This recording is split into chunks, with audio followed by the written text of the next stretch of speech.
Hi everyone, my name is Elashani Kazin. I'm 15-year-old from Kibbutz Be'eri in Israel. I must apologize for making this speech on a video. I was supposed to be there with you right now in Toronto. That could not happen due to Iran's attack. Our flight was cancelled and I'm so upset that I couldn't come because I really wanted to. I want to give a special thank you to the Hug for Hope program that was supposed to bring me to Toronto, and I hope still will.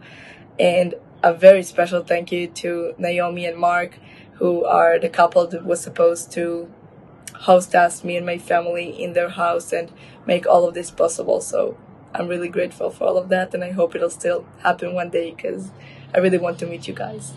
So now I want to dive into my story and start telling you about my personal experience on October 7th.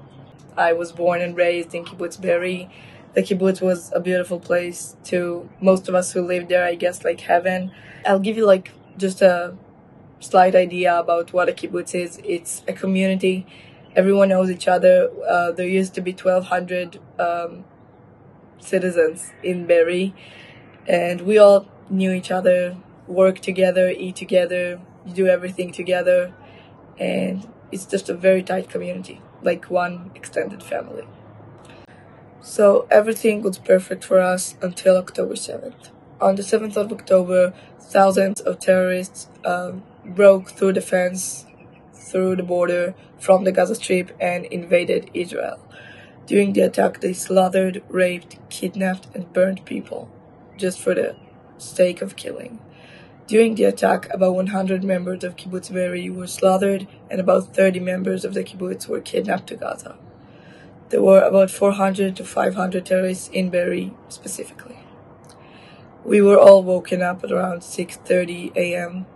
We had to run to our safe rooms, close the door, and just wait for the help that didn't come. For hours and hours and hours, the terrorists did whatever they wanted in the kibbutz. They slaughtered members of the kibbutz, kidnapped, raped, and burned, like I said before. Horrors that cannot be even imaginable. During the attack, my dad was murdered. Only a few months after the murder, after everything that happened, I found out that he tried to hide in his attic. He didn't answer any of my texts. I texted him at around 8:30 a.m. and he was already dead at the time.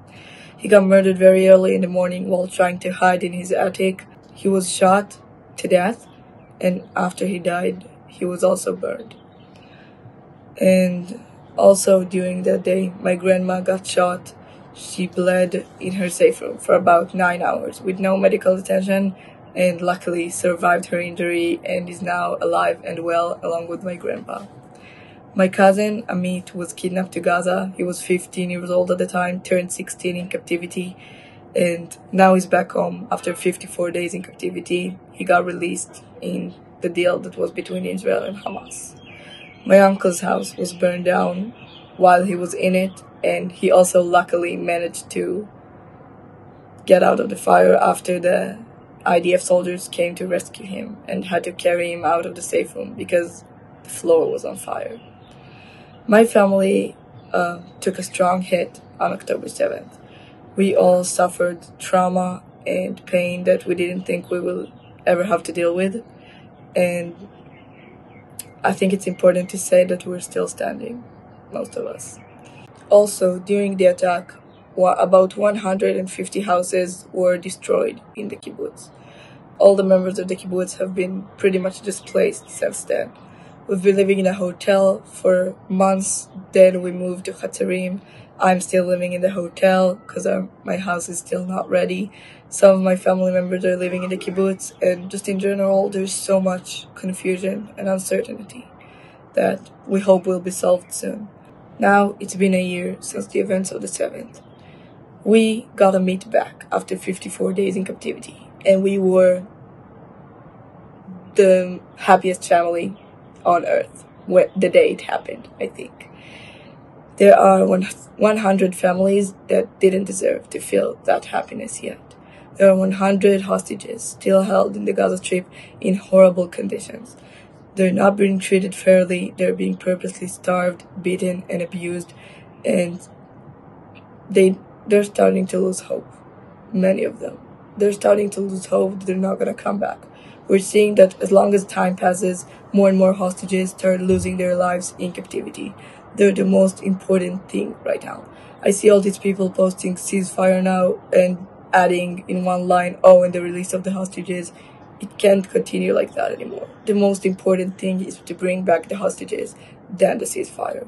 First of all, the hostages. They were kidnapped in an unprovoked attack. They did nothing to provoke these things. These are innocent people who are being held in captivity for a year, a whole year, in unbelievable conditions. I don't think any of you can understand that, not even I, and we owe it to them and we owe it to the world to bring them back as soon as possible. They're all that matters right now. Thank you very much, and I hope we'll see better days soon for Israel, for my family, for my community, for everyone. And just remember, the most important thing is to bring them home now.